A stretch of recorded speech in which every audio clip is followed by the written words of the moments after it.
Nandito tayo ngayon sa Barangay Balas ng Talisay, Batangas.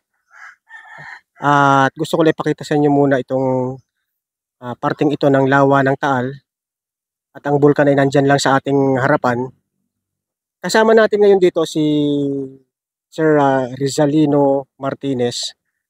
At meron lang siyang ibabahagi na alam niya dito sa lugar na ito na kung saan nakita rin natin at nabasa rin natin doon sa libro ni Thomas Hargrove, The Mysteries of Taal. So alam naman natin na itong Talisay, ang lugar na nandito dati ay ang Tanawan. Nagkaroon ng eruption noong 1754, ang mga taga-Tanawan lumipat doon sa may parte ng Banyadero sa may Sala. So ilang buwan din ang eruption ng bulkan noong 1754. Lumubog din yung barangay na yon at lumipat sila kasama ng mga tao ng populasyon ng Sala papunta naman doon sa current location ngayon ng Tanawan.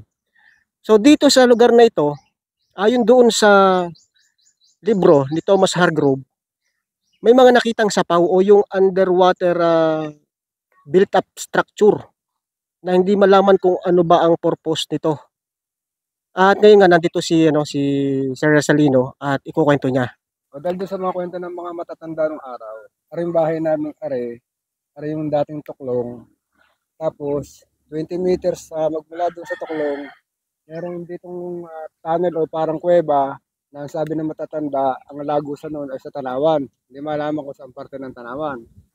Tapos, doon sa parte ng sapaw na sinasabi, meron doong arkong bato na sa harap niya ay merong structure ng mga boulders na parang gawang tao na napakalalim.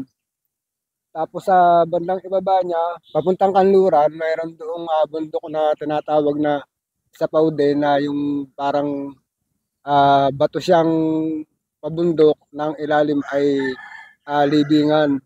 Yun ang ano ng mga matatanda ng araw dito.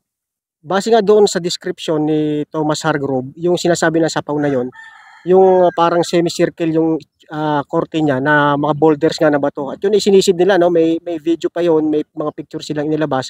At nandun daw pala sa bahagi na yon. Pati na rin yung sinasabi na the rock. Kasi yung sinasabi na semicircle na structure, yun ay yung the fort. Hindi nila malaman kung ano ang purpose nito. Pero itong the rock, may mga nakita sila na mga butas doon sa bato na binutas ng tao.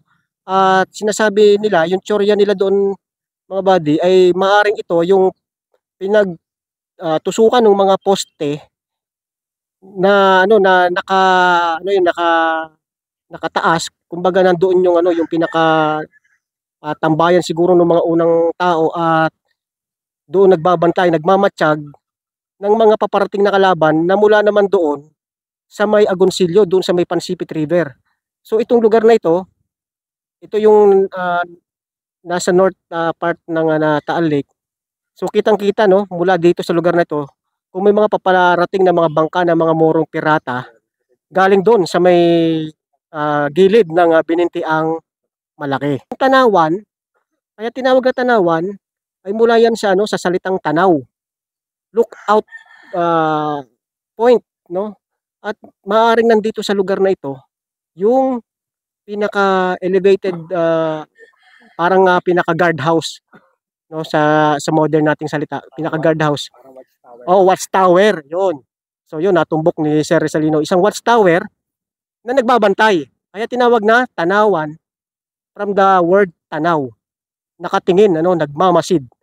At ngayon ipapakita rin natin sa ating aerial shot kung saan banda at ituturo ito ni Sir Rizalino Martinez yung lugar kung nasaan yung mga sinasabi na sapaw.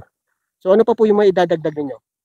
Ayun lang, yung ng ano namin dito. Tsaka dito may mga sightings ng malalaking saan dito sa may parting sa sapaw na yung pagkalampas doon, meron doon tangid kung tawagin malalim.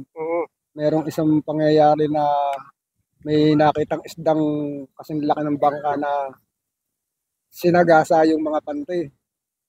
Dito sa parte na to. Doon sa parte ng pagkalampas ng sapaw sa bandang kanluran. sa may buko. So, yun ang mga kwento dito ng mga taga dito, mga naranasan nila dito sa sa Pau na yun.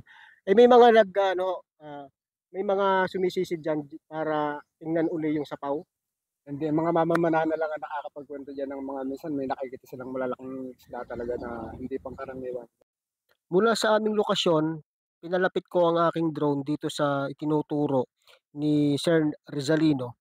Kung saan ang sinasabi niya na bundok raw or yung sinasabi na darak ay itong pinagtayuan daw ng bahay dito sa may tabi ng lawa na kung saan ito daw ay abandonado na.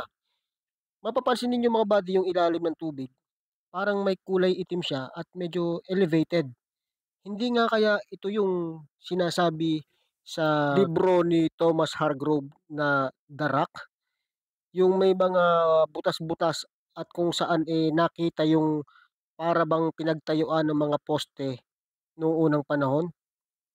Posible din kasi kung titingnan yung maigi mga body, yung pinakailalim, may mapapansin kayo na parang pinaka-base at hindi pwede namang itayo itong bahay na to kung walang matibay na pinagtatayuan o yung pinaka-pundasyon niya.